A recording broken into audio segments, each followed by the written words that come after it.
pegar nossas Bíblias e hoje nós queremos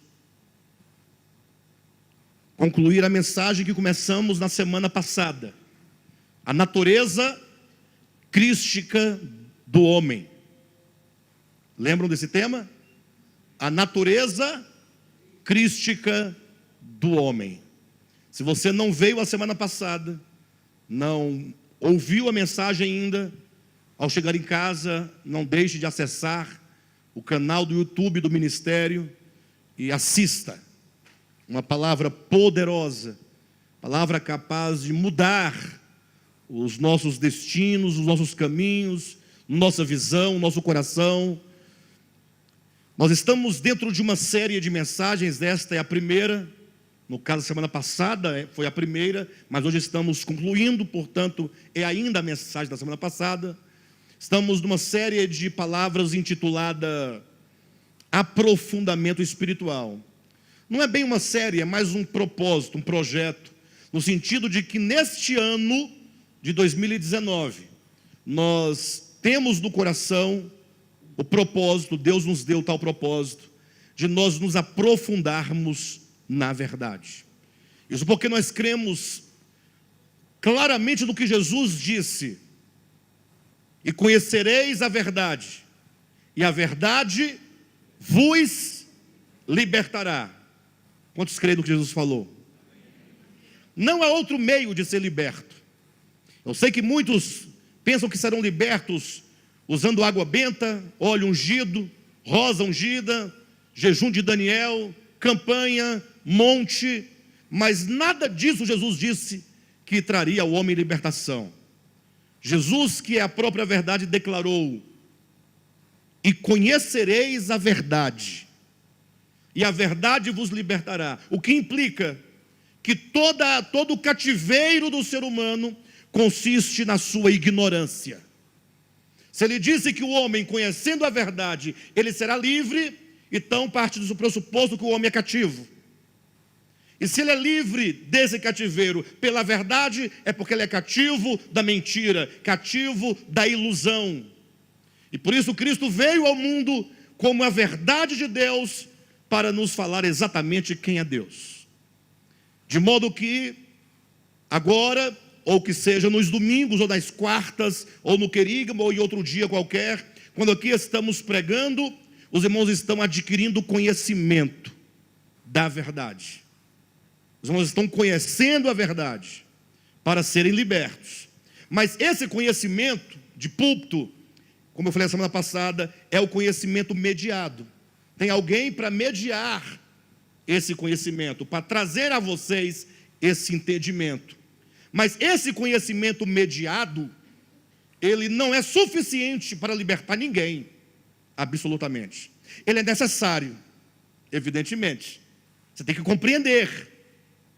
Mas esse conhecimento que é transmitido, que é ensinado, que é mediado, é tão somente o primeiro passo para a sua mudança, para a sua transformação, para a sua libertação. O que vai valer de fato é se depois que você tiver compreendido, na sua mente, no seu intelecto, aquilo que nós aqui transmitimos, a partir da Escritura e revelação do Espírito Santo, você, na solidão do seu quarto, quando Jesus diz, fecha a porta do teu quarto, que também não quer dizer quarto, porque pode ser que naquele tempo nem porta tivesse nos quartos, ou pode ser que na sua casa não tenha porta no quarto, ou talvez nem quarto tenha na sua casa, ou talvez nem casa tenha para você ter quarto. Mas o fato é que é dito que entra para o teu quarto, entra para o teu interior, para teu espírito, para que dentro de você, onde Deus habita, essa palavra possa dar a você um conhecimento agora intuitivo. Se o de púlpito é o conhecimento mediado, aquele que tem um mediador para trazê-lo, e é um conhecimento necessário, o conhecimento intuitivo, aquele que só você e Deus podem realizar no seu coração, no seu espírito. Somente quando essa verdade é no coração enraizada, compreendida na alma, na mente, na consciência e no coração é que as correntes e os grilhões da prisão do engano são rompidos, e você pode dizer: verdadeiramente sou livre. E é nesse caminho que nós estamos. Portanto, eu peço que os irmãos recebam essa verdade agora transmitida, agora mediada, mas que os irmãos não deixem de mergulhar nas profundezas dessas verdades, no seu coração, você e Deus. Amém? Bem, o tema, a natureza crística do homem, nós partimos daquela grande pergunta filosófica que Davi fez no Salmo de número 8, foi lido semana passada, foi lido hoje também, quando Davi, extasiado pela grandeza da criação, lembrando de que, conforme Gênesis, Deus criou o homem para dominar sobre tudo, ele viu esse universo tão grande, esse mundo tão grande, tão diverso, e olhando para si, olhando para o homem, fez a grande questão, dizendo: que é o homem para que dele se lembre? Boa pergunta. Quando Davi fez essa pergunta, muitos outros já haviam feito também a mesma pergunta. E depois de Davi, muitos outros também fizeram a mesma pergunta. E até hoje estão fazendo a mesma pergunta: o que é o homem? E nós precisamos, nessa série de mensagens, saber, à luz da Bíblia, saber de Deus, como quem pergunta a Ele o que é o homem. E daí nós então, na semana passada, começamos a falar sobre a natureza do homem. Mas agora cuidado, esse é o ponto fundamental que deve nortear o nosso sentido. É de quando nós falamos o que é o homem, que você volte a sua ideia, o seu coração, para o homem criado por Deus. Portanto, para Adão. Adão enquanto humanidade. Por que insistir nisso? Porque, infelizmente, quando o crente lê a Bíblia, o crente, o evangélico, todo texto de promessa de coisa boa, ele pensa que Deus está falando com ele e com a igreja. E todo texto que parece dizer de juízo, de coisa ruim, é para o ímpio. Sim ou não? Aí vai canalizando os textos de ameaça de todo, de inferno, de fogo, para o descrente, ou para o católico também. E todas as bênçãos e promessas boas para a nossa igreja. Mas se não é assim que é, como é que é então? Vocês sabem como é que funcionam as coisas. Então a verdade é que a revelação que é trazida nas Escrituras é primeiramente uma revelação de Deus, daquilo que Deus é. Em segundo plano, uma revelação daquilo que Deus é em Cristo. Cristo enquanto a revelação de Deus. E então a revelação de quem é o homem, porque Deus não faz acepção de pessoas. Vamos pensar de um modo geral, o homem, humanidade, o que é o homem. E nós vimos então, eu preciso apenas lembrar os irmãos, nós vimos o princípio, vimos o Espírito e vimos o Deus imanente. Esses foram os 3 pontos que nós apresentamos e em que nós paramos exatamente ali. Vimos que quando diz o princípio, ou no princípio criou Deus os céus e a terra, lembra que vocês ficaram aqui? No princípio. Aí nós fomos lá para o livro de Colossenses, onde dizia: ele, referindo-se ao Logos, é o princípio. Princípio enquanto a quintessência que faz existir o homem. Esse princípio é o mesmo que o Espírito.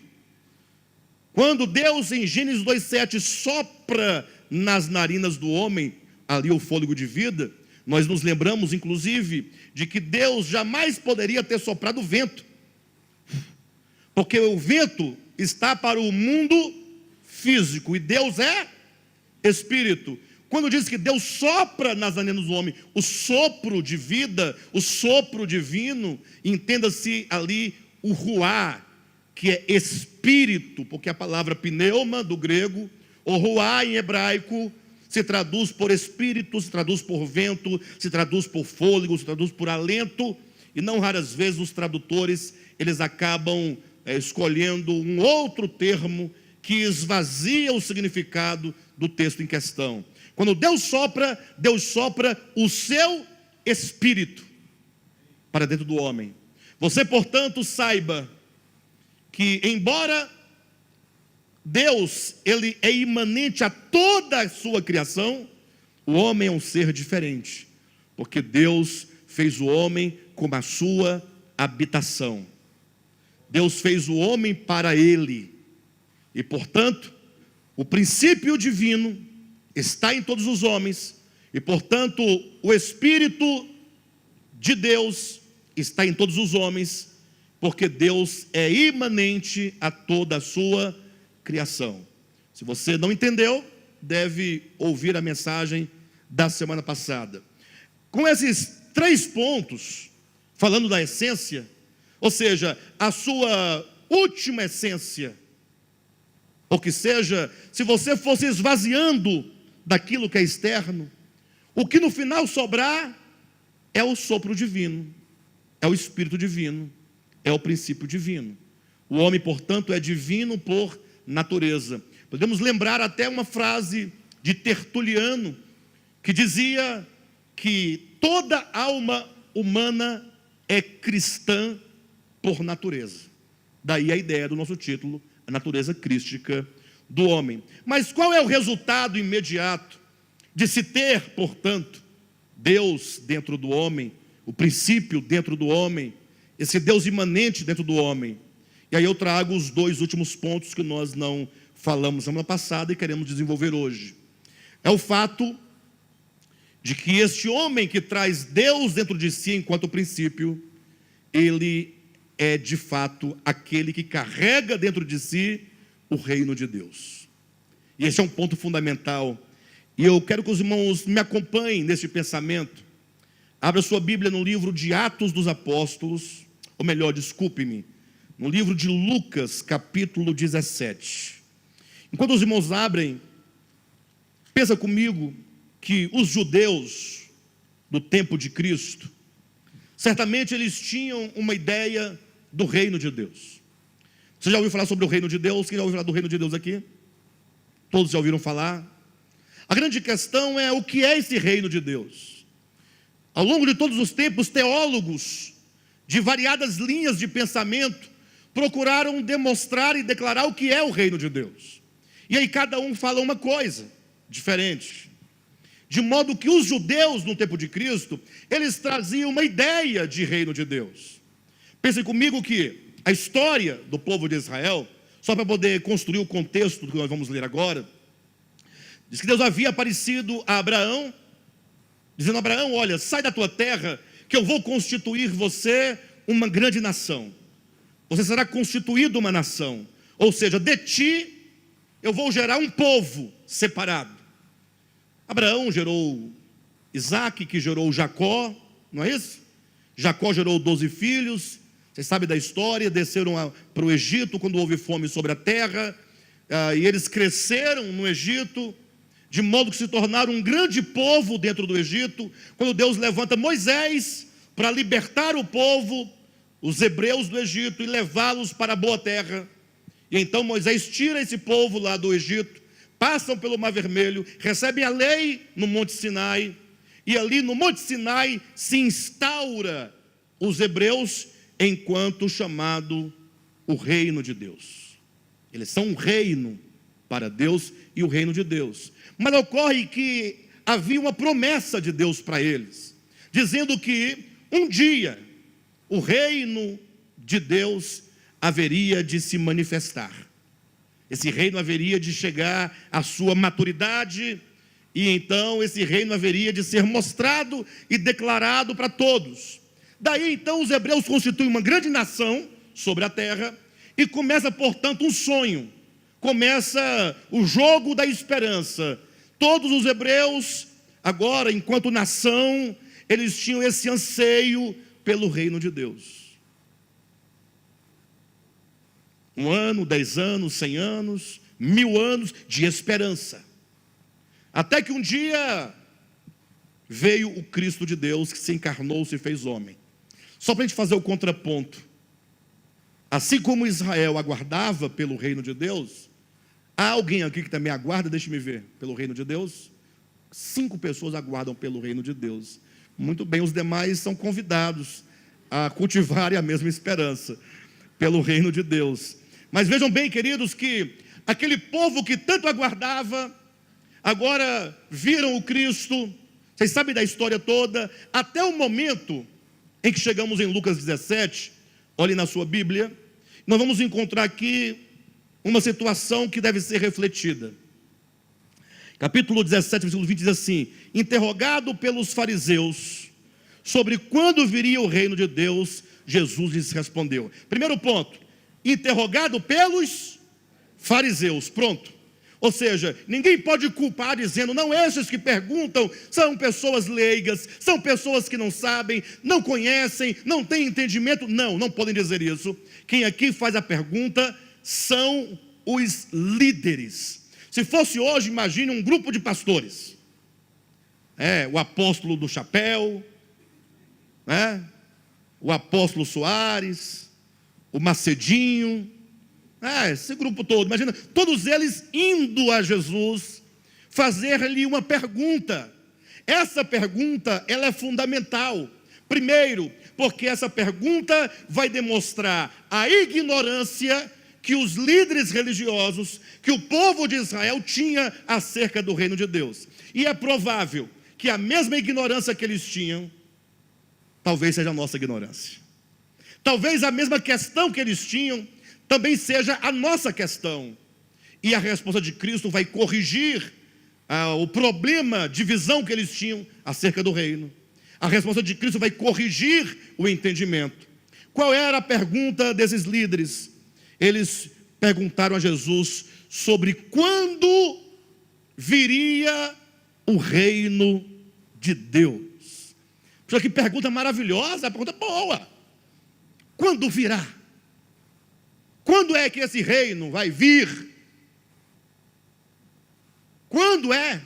Tem que ter um dia. O povo aguarda, o povo está cansado, o povo está sofrendo.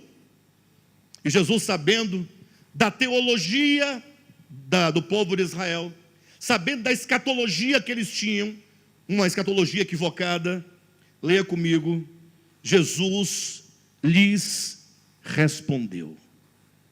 Olha a resposta de Jesus: não vem o reino de Deus com visível aparência.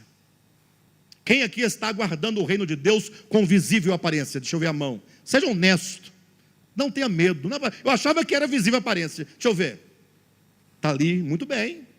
Só a irmã, todo mundo já entendia, tudo certinho. Também ali, aqui também, olha, pode, o primeiro levantou, tu pode levantar, não tem problema. Os judeus pensavam num reino físico. Isso porque o grande problema da teologia é esvaziar o homem de todo o significado espiritual para conferir as coisas. Ou seja, o que é a igreja? A igreja são pessoas chamadas. Mas aí a teologia, o homem ou a tradição diz, não, a igreja é o prédio que vocês construíram de tijolo. Veja como o homem é tirado de cena, e aquilo que o homem é conferido a uma coisa, é isso que a teologia faz. A Bíblia diz que a igreja é a casa de Deus, e portanto, nós somos o templo, e o ser humano, portanto, é a casa de Deus. A casa de Deus não é feita por mãos humanas. Foi Ele próprio quem fez o homem, com espírito, alma e corpo. Mas as pessoas dizem, vem a teologia e fala, não, a casa de Deus é o lugar, é o galpão, é a capela. Veja como que a teologia faz esse tipo de coisa. Aí o reino de Deus é algo também espiritual. E aí vem a teologia e fala, não, o reino de Deus será um dia quando algo irá despontar dos céus, como que uma grande cidade de ouro, descendo, cheia de fulgor, de glória, de brilho.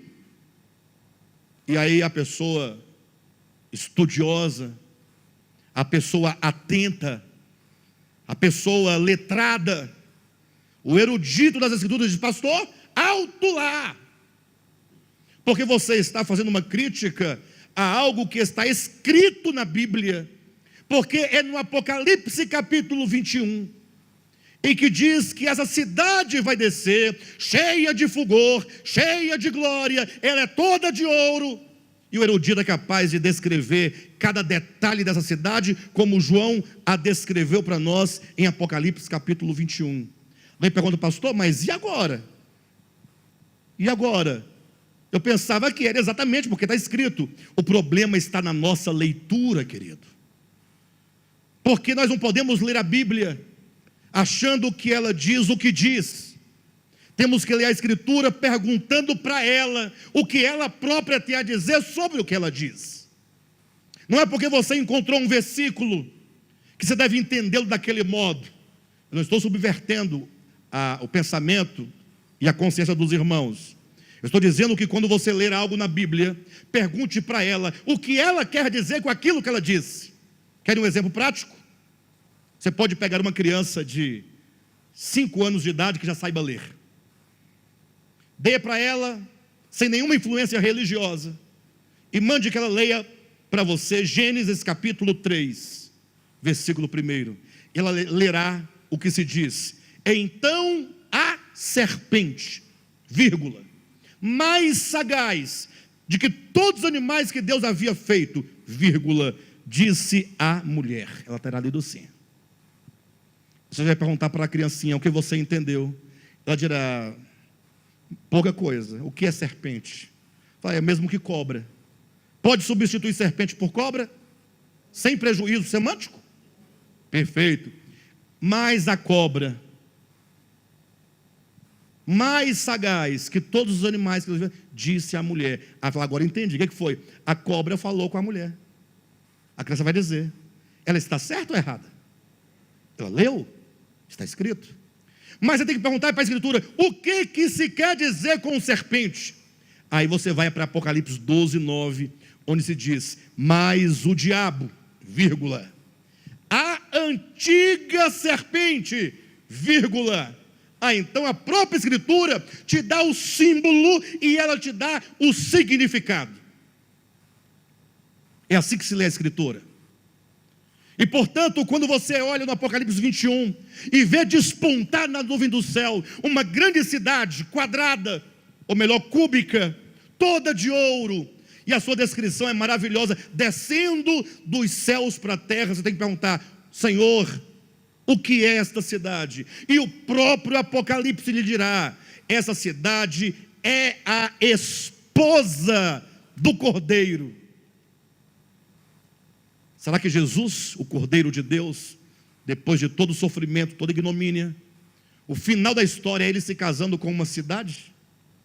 Cidade. Até porque isso é contrário à natureza. Quando Deus criou o homem lá no Éden, querendo o Senhor dar ao homem uma companheira, não lhe deu nenhum dos animais que havia criado, mas disse que ele deva ter uma mulher idônea conforme a sua própria natureza. A esposa de Cristo tem que ser da sua mesma natureza. E por isso é dito que aquela cidade é a noiva, é a esposa. Isto é a igreja glorificada. Então a Escritura dá o símbolo e ela dá o significado. Voltemos ao ponto. Os fariseus perguntaram: quando virá o reino de Deus? Aí Cristo começa a responder dizendo: primeiro, entenda em nome de Jesus e definitivamente, deixa a verdade te libertar, joga fora todas as suas ilusões, todos os enganos, todos os dogmas, tudo que te fez viver para coisas. Comece a pensar na realidade. Jesus disse: primeiro, é Jesus quem está dizendo. Ele fala: não vem o reino de Deus com visível aparência. Se você está esperando algo nesse sentido, Jesus disse: você está enganado. Pastor, mas tem passagem na Bíblia que dá ideia de visível. É porque a Bíblia usa essa linguagem metafórica, simbólica, antropomórfica. É apenas uma linguagem. Quando um pai dizia para o seu filho de 5 anos de idade, de 4 anos de idade, de 3 anos de idade, dizendo: era uma vez 3 porquinhos. Ou que seja, era uma vez o gato de botas, que seja. Você pode pegar qualquer história dessa. Quando o pai contava, o pai mentia? Mentia ou não mentia? Mas porco fala? O porquinho disse ao outro, e o lobo mau também falou, mas o pai mentiu para a criança? Não, ele usava apenas uma linguagem figurada, ele usava um gênero literário para ensinar coisas verdadeiras e grandes ao seu filho, como, por exemplo, ensinar-lhe a prudência. Sabe que quando você for construir uma casa, não faça a sua casa de palha, não faça a sua casa de madeira, faça de alvenaria. No sentido, como Jesus fala, construa a sua casa sobre a rocha. Então entenda que a Escritura, ou que seja a Bíblia Sagrada, contém 66 livros, e em todos eles você vai encontrar linguagem figurada, vai encontrar alegoria, vai encontrar linguagem antropomórfica, e que deve ser tudo traduzido no sentido de como Jesus nos ensinou claramente o que é a realidade. Não vem o reino de Deus com visível aparência. Essa semana alguém me disse assim, falando sobre esse tipo de assunto, assim, pastor, vai ficando tudo muito sem graça, né? É porque assim, poxa, eu queria tanto ver uma cidade descendo, é tão bom uma cidade descendo, não é bom não? Aquela cidade, e os homens correndo, meu Deus do céu, e agora a cidade está descendo, e você querendo entrar na cidade. Eu me lembro de um pastor que pregava com todo o fervor, dizendo, olha, lá na Nova Jerusalém eu vou ter uma casa, vou ter uma mansão, e lá nós vamos comer pão de queijo, eu vou lavar meus pés no rio de cristal, e nós temos um encontro marcado debaixo da árvore da vida. Bem, para crianças, esse entendimento literal traz alegria, traz curiosidade, mas para maduros não traz. Para quem sabe que o homem é uma essência, tem a essência de Deus, para quem sabe que o Espírito de Deus habita o homem, para quem sabe que Deus é imanente em todo homem, para quem sabe que o homem carrega dentro de si o sopro divino, para pessoas que já entenderam, que já avançaram no entendimento, essas coisas físicas e exteriores não mais satisfazem. Ora, se não vem o reino de Deus com visível aparência, como virá? Ele continua dizendo, versículo 21, nem dirão, ei-lo aqui. Qual que é a ideia que nós temos? Não é direita, esquerda, norte, sul, leste, oeste, para cima, para baixo, para um lado, para o outro, lá, aqui, acolá. Essa ideia é espaço-temporal. A questão é, não vem o reino de Deus com visível aparência, e nem dirão, olha pessoal, o reino de Deus está lá em Israel. Quero abrir um espaço aqui rapidamente, porque eu fiz uma severa crítica a isso a semana passada, e hoje quero tornar a fazer tal crítica. Ninguém vai dizer para você, porque o reino de Deus está lá em Israel. Eu disse que não devemos tomar tais ou quais lugares, como o sionismo religioso, achando que se encontra Deus lá, não se encontra aqui. Lembram disso? E alguém nessa semana, então, em razão do que eu disse, me questionou, pastor, o que você vai fazer lá no mês de agosto, lá em Israel? Nós temos uma caravana marcada, mês de agosto, Israel, Grécia e Roma. Ótima pergunta, embora a pergunta está respondida antes de ser proposta a viagem. Seu coração é puro ou é impuro? Se o seu coração for impuro, você não vai entender nada. Coração impuro não quer entender. Se você é mau, você não vai entender. Nós dissemos, nós vamos a Israel, primeiro motivo, porque não é pecado ir a Israel. Ou é pecado? É pecado ir à França, ao Egito. É pecado fazer turismo. Segundo lugar, nós vamos a Israel, Grécia e Roma, no intuito de desfazer um caminho, refazendo o caminho, para reestabelecer o caminho. Porque todos vão falar das águas sagradas, falar do monte sagrado, do templo sagrado. Nós vamos lá dizer, nada aqui é sagrado.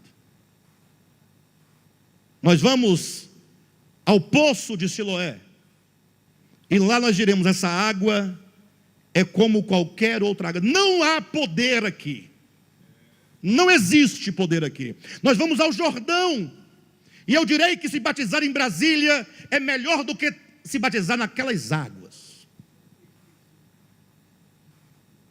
Eu vou ao poço de Jacó, onde Jesus conversou com a samaritana, dizer que aquela água não mata a sede de ninguém. Nós queremos falar que o sionismo é um erro, e nós poderíamos fazer isso aqui, como já fazemos inclusive. Agora, e por que ir lá?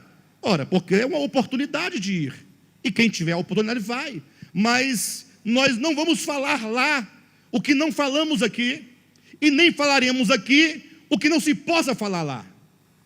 Ou seja, a verdade é uma só: Cristo é tudo. Não dirão a você: o reino de Deus está aqui ou está ali. Leia na sua Bíblia, capítulo 17, versículo 21. Nem dirão: ei-lo aqui ou ei-lo lá. Ah, o reino de Deus está lá no Brás. Não, mentira. Está em Brasília, mentira. Nos Estados Unidos, mentira. Em Israel, mentira. O reino de Deus está onde mais? No Japão, muito menos. Na China, não. Na Índia, também não. Aonde, José? Você que tem uns países interessantes aí. Arábia Saudita, Meca, não está. Não vem o reino de Deus com visível aparência, e nem dirão ele aqui, ele ali. Primeiro, se não vem com visível aparência, é porque o reino de Deus não está para os sentidos: olhos, mãos, ouvidos, nariz e boca. Eu falei os membros, que são, no caso, o instrumento do sentido, né? Desses sentidos. O reino de Deus não tem visível aparência, porque em nada ele se parece com as coisas físicas, externas desta terra. Você pensa numa cidade? Não tem nada a ver. Você pensa? Não tem nada a ver. Num trono? Não tem nada a ver. Num cetro? Não tem nada a ver. Eu sei que vão dizer: pastor, Isaías capítulo 6, no ano da morte do rei Uzias, eu, Isaías, vi o Senhor assentado num alto e sublime trono dentro do templo. Primeiro, que não cabe Deus dentro do templo, porque conforme Salomão, que construiu o templo, ele disse: ah, Deus, nem essa terra, nem os céus, nem o céu dos céus te podem conter. Como estaria Deus dentro do templo de 40 metros quadrados? E como estaria ele sentado no trono, se ele próprio diz em Isaías capítulo 66, versículos de 1 a 3, dizendo: o céu é o meu trono e a terra é o estrado dos meus pés. Olha a dimensão. Pastor, por que então fala em Isaías dizendo isso? É uma visão. As visões estão para os homens. É só para você ter uma ideia de governo, de reino, mas o reino de Deus não vem com visível aparência, nem dirão: ei-lo aqui ou ei-lo ali. Por quê? Jesus continua dizendo, versículo 21, porque o reino de Deus está dentro de vós. Onde é que está o reino de Deus? Dois princípios hermenêuticos para aqueles que irão me questionar amanhã. Primeiro, quando Cristo disse traz palavras, ele ainda não havia morrido na cruz e nem ressuscitado. O que para a teologia é muito significativo, porque eles entendem que somente depois da morte e ressurreição é que seria possível alguém aceitar a Jesus e recebê-lo para dentro de si. Antes, não. Isso é a teologia, não é, Josué? O que significa que antes de Cristo morrer e antes de ele ressuscitar, ele já disse e afirmou categoricamente: o reino de Deus está. Não disse estará. Ele disse está. Ou seja, o reino de Deus já está dentro de vocês. E o segundo princípio, para quem for me questionar amanhã, ele não está dizendo nem para Pedro, nem para Tiago, nem para João, ele está dizendo aos fariseus, aqueles que perseguiam a Cristo e aqueles que ordenaram que se matasse a Cristo e, portanto, não eram cristãos. Mas, independentemente, Jesus está dizendo: olha, fariseus, prestem atenção, entenda definitivamente 3 coisas. Primeiro, o reino de Deus não é visível, porque ele não é desta dimensão terrestre. Segundo, ele não é geográfico, porque não dirão ei-lo aqui ou ei-lo ali. Terceiro, o reino de Deus é um reino espiritual que está dentro do homem e dentro de todos os homens. Diga para o seu irmão: o reino de Deus está dentro de você. Logo me farão a seguinte pergunta: pastor, calma aí, como pode o reino de Deus estar dentro de alguém e essa pessoa ser um pecador? Boa pergunta. E pode essa pessoa cometer pecados gravíssimos, homicídio, adultérios, ele pode matar, roubar, estuprar, ele pode ser um grande genocida, terrorista, criminoso. Como pode? Isso é ilógico. Então eu quero mostrar a lógica do que Cristo diz, com a falta de lógica do cristianismo. Se o argumento, se a ideia, se você acha que quem tem um reino dentro de si está tudo resolvido, do ponto de vista da sua prática, do seu viver, do seu agir, eu pergunto: os crentes que dizem que só eles têm o reino de Deus dentro deles, como é que está a prática deles? São santos? Crente paga o que deve? Alguns pagam, como também alguns ateus pagam, como também católicos pagam, como tem espíritas que pagam, como tem babalorixá que paga, mãe de santo que paga. Então esse argumento está fora. Os crentes adulteram? Alguns sim, e outros também. Alguém aí no meio, eu vi, ele fez assim, parece como que uma coisa diz assim: eu não. Como diz a Escritura, aquele que está em pé, se cuide, para que não caia. E às vezes eu até penso que é importante cair, não neste, exatamente, mas naquilo que você julga que é mais forte. Às vezes é bom para você ver a podridão que é o seu coração. Você saber. Você não sabe. Você acha que você é santo, que você é puro, que você é o melhor. Então às vezes é bom a queda, para você falar assim: puxa vida, e agora? Inclusive para aqueles que gostam de apontar os erros alheios, é bom que caiam em vez em quando, para saber que você é igual ao outro, nada diferente. Lógico que a queda de ninguém é boa, eu me refiro que às vezes em algo negativo, você ganha alguma coisa, pelo menos um crescimento, um entendimento. Agora o fato é que há crentes que adulteram na prática, outros que adulteram no coração. Há aqueles que matam na prática, aqueles que matam no coração. Basta que você leia o Sermão da Montanha para você se certificar que nenhum de nós estamos isentos a nenhum pecado. Temos que clamar por misericórdia. Senhor, tenha misericórdia de mim. Então nesse sentido o reino de Deus não está em ninguém, não, está em todos.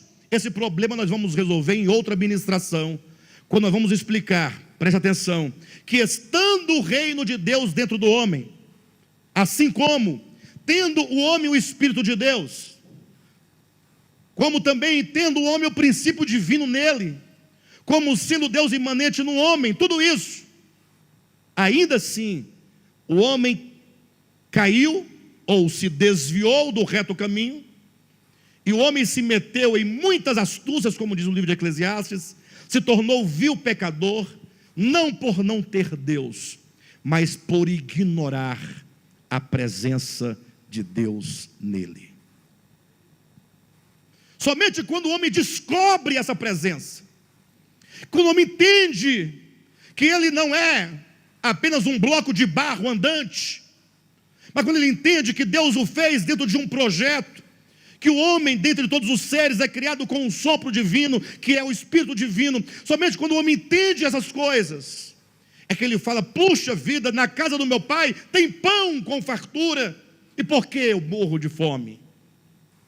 Somente quando o homem ganha a consciência da presença de Deus nele, é que há redenção. Aí sim, é quando o homem de casa se torna habitação. O homem é casa de Deus, mas pode não ser habitação de Deus.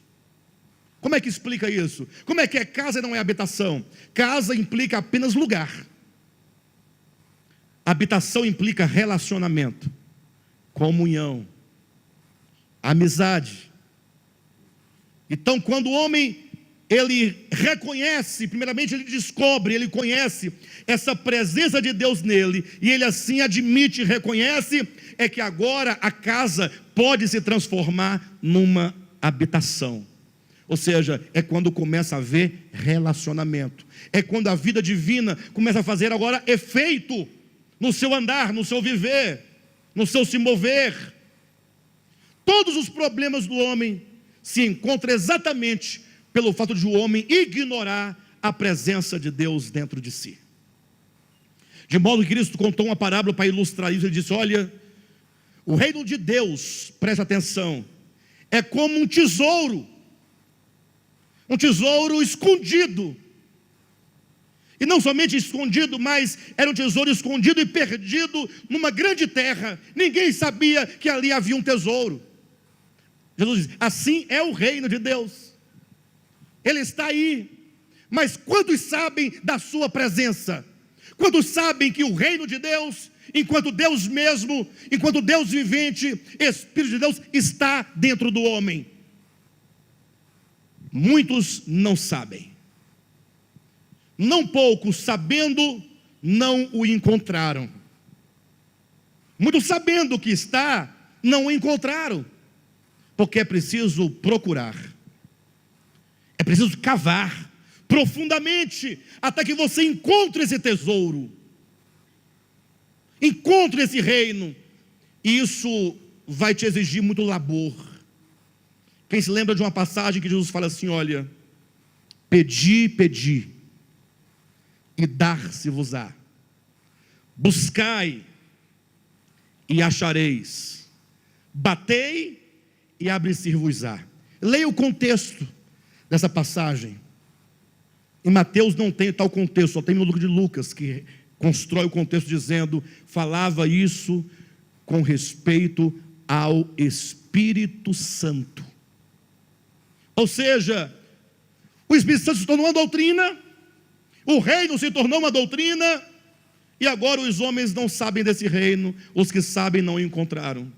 Nosso desafio é começar a buscar a Deus no nosso interior, deixar de lado as orações vazias e exteriores, deixar de lado o culto vazio e exterior, deixar de lado tudo aquilo que é aparente, e começar a praticar aquilo que Cristo disse: entra para dentro do teu quarto.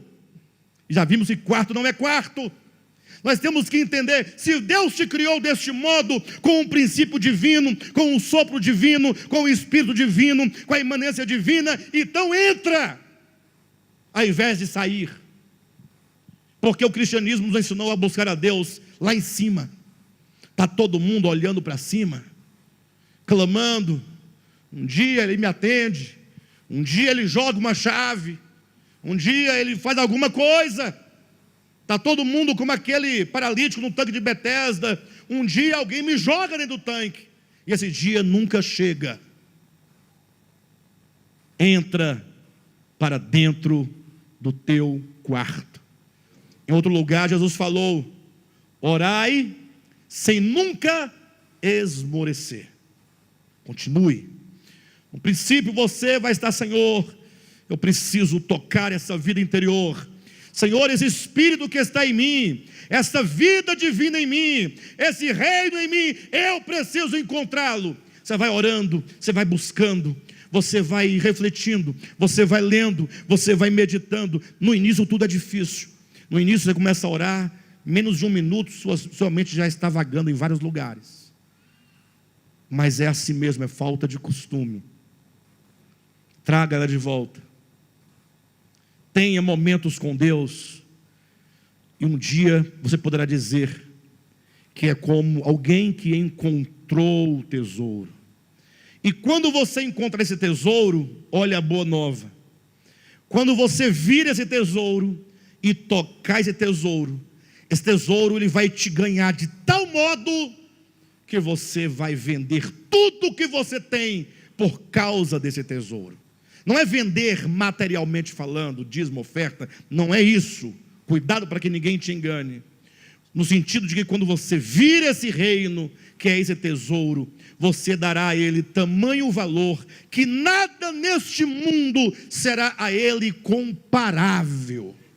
Por isso que a vida muda, por isso que ela ganha significado, porque agora você tem algo pelo qual lutar, algo para o qual viver. Você tem uma razão. Você não está mais iludido com Bolsonaro e nem está esperançoso no Lula.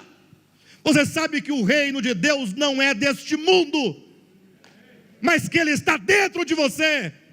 É um reino de paz, de justiça, de equidade, de retidão, que nos liberta de todas as coisas perversas deste mundo. Nunca mais sua esperança vai repousar em homem algum. Lógico, como cidadão, você sempre vai querer o melhor, mas você não vai ficar atrás dos homens, pensando que o homem vai mudar a sua vida, porque não vai. O problema meu, o seu problema, o problema da sociedade, o problema do Brasil, está no fato de que nós, todos nós, não adquirimos ainda a consciência da presença de Deus dentro de nós. Só isso muda. Nada mais. Melhora um pouquinho aqui, a gasolina baixa um pouquinho. Estava 4,40, foi para 4,39. Ó, já melhorou. É porque o homem profano, ele ainda está tão longe que qualquer centavo para ele já é motivo de glória. Se aumentar um centavo, faz uma revolução. Diminui um centavo, ó, o Brasil está mudando. Todos esses que têm esse reino dentro de si são filhos de Deus. Todos os homens, indistintamente, são filhos de Deus. Vocês vão entender essa história melhor em outras mensagens, mas hoje eu vou lançar o fundamento. Ok? Pastor, eu pensava que filho de Deus era só nós, crentes. É capaz que os crentes não sejam, no sentido próprio da palavra e da relação crente com o Filho de Deus. Porque a Escritura, presta atenção, ela faz duas afirmações constantes, em oposição, sem nenhuma contradição. Em um momento ela fala, todos são filhos de Deus. Vou mostrar isso para vocês. Em outro momento, a mesma Escritura fala, vocês precisam crer para se tornarem filhos de Deus. Entenderam? Eu sou ou preciso crer para vir a ser? Eu não vou tratar desse problema do vir a ser. Hoje, como eu disse semana passada, é só o fundamento do que é o homem. Os problemas que esse homem passou a ter por causa do pecado serão mensagens posteriores. No momento, presta atenção, vou colocar 3 pontos aqui, para vocês virem como que a coisa é mais complexa do que se pensa. Vera, eu vou mostrar um texto bíblico, que você irá representá-lo, em que todos são filhos de Deus. Ponto. Aí vou mostrar um outro texto, me perdoe seu nome, Léo Neto. O irmão Neto vai ficar com um texto de João 1,12, que contrapõe, ali diz que todos são, eu vou mostrar o texto, tenha paciência. Ele falou assim, já não vai mostrar, só falou. Vou mostrar em muitos. Todos são filhos de Deus, aqui. Todo aquele que o receber, tem o direito de ser feito filho. Perfeito? Ou seja, veio para os seus não receberam, mas a todos quantos o receberam, deu-lhes o poder de serem feitos filhos de Deus, a saber os que creem no seu nome. Então ali todos são filhos, aqui tem que crer para ser. Aí começa uma discussão, porque vão dizer assim, se crê, é filho. Quem crê? Então é filho, crê. Aí vem o Josué, fica com outro texto que diz assim, olha, se vocês, ou seja, vocês precisam amar o justo e o injusto, indistintamente. Vocês têm que amar o mal e o bom, indistintamente. E não é um amor vazio de significado, mas deve ser um amor a ponto de não tratá-los com diferença, mas eles devem dar ao bom e ao justo, ao mal e ao bom e ao justo, ao injusto, ao bom e ao mal, na mesma medida. A chuva, o sol, o alimento, indistintamente.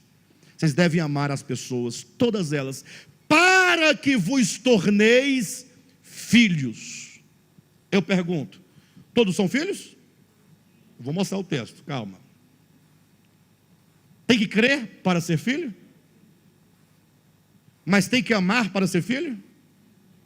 Há contradição? Mas a contradição, ela está estabelecida quando você encontra, por exemplo, um arminiano e calvinista. O calvinista fala, se crê é filho. O arminiano fala assim, não é assim não. Para se tornar filho vai ter que amar. E esse amar não é simplesmente um amar, mas é realizar as obras do amor. Aí estabelece um conflito. De todo modo, não há nenhuma contradição. Nós vamos entender por que somos, por que devemos crer, por que se deve amar. Em mensagens posteriores. Hoje, para encerrar essa mensagem, quero ler apenas alguns textos que confirmam que todos são filhos de Deus. Amém? Bem, eu vou citar alguns, outros eu vou ler. Lucas 3,38, último versículo da genealogia de Jesus Cristo.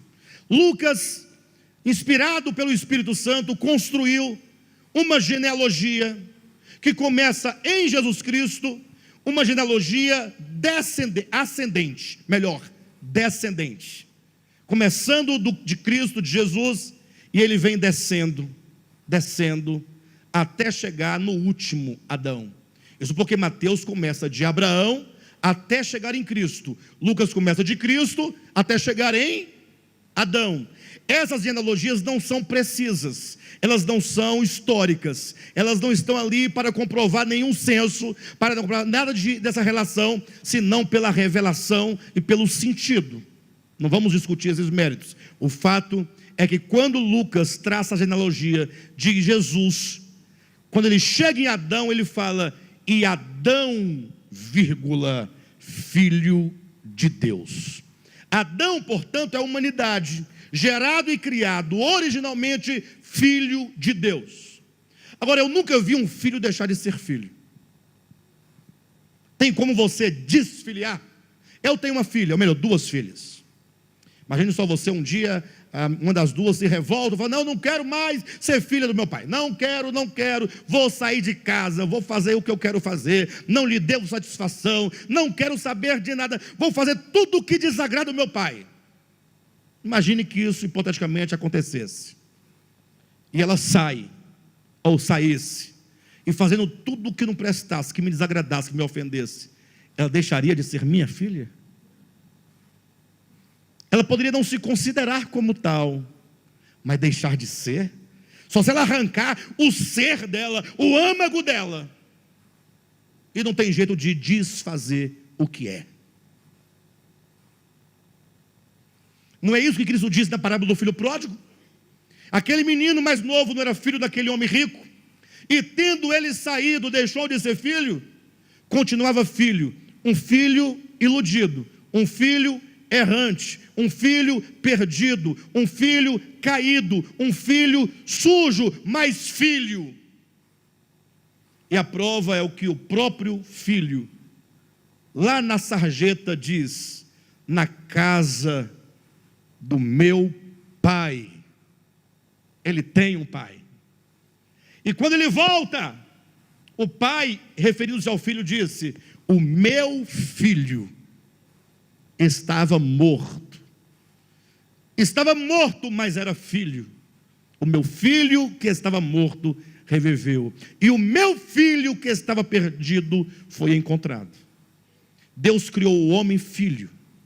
A prova maior, ninguém pode contestar essa prova, a não ser que seja uma pessoa muito tomada de um espírito anticristão, antibíblico, para negar o que está em Atos capítulo 17.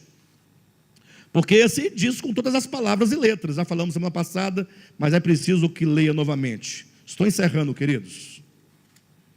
Capítulo 17 de Atos, no versículo 28. Falando Paulo para os atenienses, falando Paulo para os gregos, falando Paulo para os pagãos, falando Paulo para os politeístas, falando Paulo para os idólatras, porque esse é o contexto. Ele disse assim: pois nele vivemos e nos movemos e existimos, como alguns de vossos poetas têm dito, porque dele também somos geração. Paulo toma um texto grego, dos poetas gregos, e diz: o que os poetas gregos, e não foi um, mas alguns dos vossos poetas têm dito. E nós temos essas referências todas na historiografia da filosofia da Grécia Antiga. Esses poetas disseram: de Deus somos geração. Vocês entendem isso? Se você poderia dizer: de Deus somos gerados. Você pode dizer: Deus nos gerou. Que notícia triste agora. Puxa vida, agora eu fiquei muito triste. Você é capaz de falar: de Deus somos geração?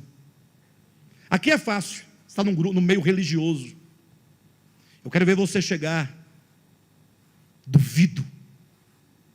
Eu duvido você entrar num centro,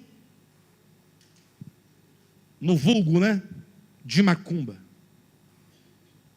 olhar a todos calmamente, com aquelas roupas brancas, aquelas guias. Tem um que está torcido, outro está caído. Você fala assim: pessoal, todo mundo, para só um pouquinho, depois eles continuam. Eu tenho uma boa nova para vocês. Todos nós somos geração de Deus. Afirmar que Deus criou a todos é uma coisa, o que é correto também. Afirmar que nós somos geração, que a Vera é geração, que aquele parente seu que é blasfemo é geração.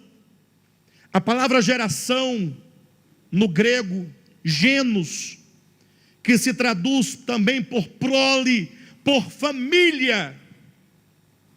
Você é capaz de falar isso? Que todos os homens são filhos. Pastor, mas Hitler foi um homem terrível, um filho terrível. E você pode não ser um Hitler, mas pode ser um Hitlinho. Sim. Pastor, mas e Mussolini?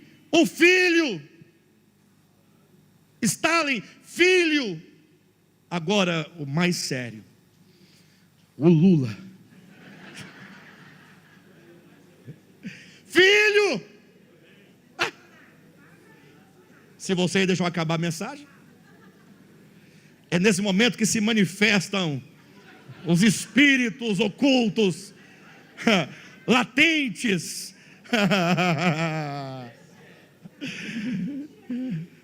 A irmã estava no espírito. Stalin, amém. Falei, o Lula, ela... Bolsonaro também. Senão eu vou me embora. Bolsonaro, coitado, é um dos principais filhos. Mas é filho. Quer matar os filhos de Deus tudo, mas é filho. Quer armar os filhos de Deus. Ficou feliz rapidinho. Está vendo como é que a gente ganha uma criatura para Jesus rapidinho? É só ir na mesma conversa, na vibe, como dizem os jovens, aí fica feliz. Ele é mais do que filho, ele é seu irmão.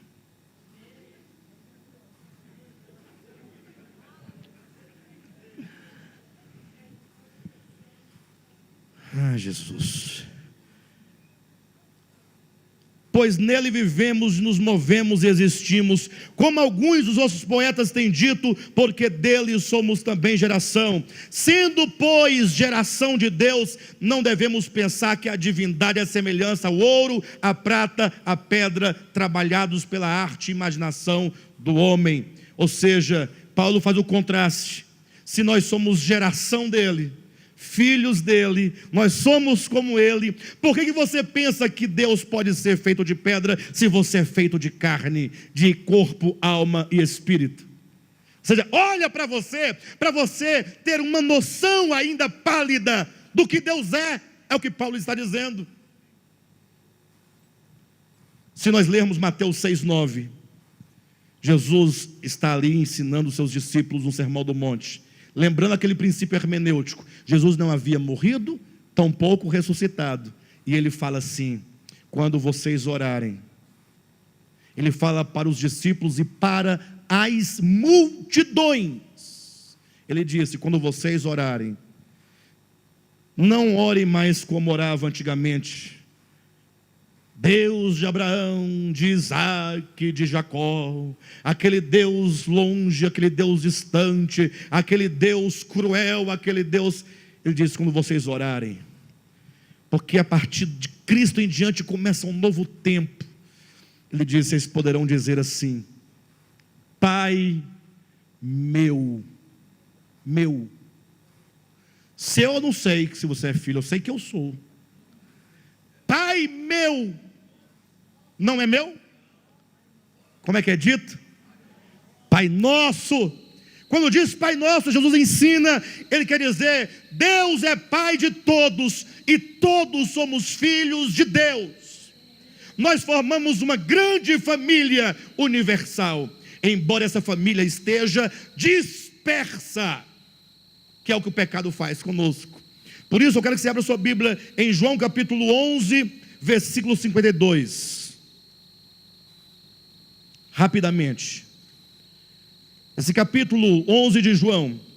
Os líderes religiosos, escribas, fariseus, saduceus, anciãos do povo, estão todos ali debatendo uma maneira de prender Jesus e matar Jesus. Preste atenção. Eu estou encerrando, olhem para mim. Não vamos perder aqui não, esse é o momento crucial. Estamos encerrando. Imagine você então, que eles estão ali planejando, pensando numa cúpula. Anciãos do povo, sacerdotes, escribas, fariseus, só aquela elite, só a nata da liderança, num conluio, como nós vamos prendê-lo e matá-lo. E nessa discussão, diz no capítulo 11,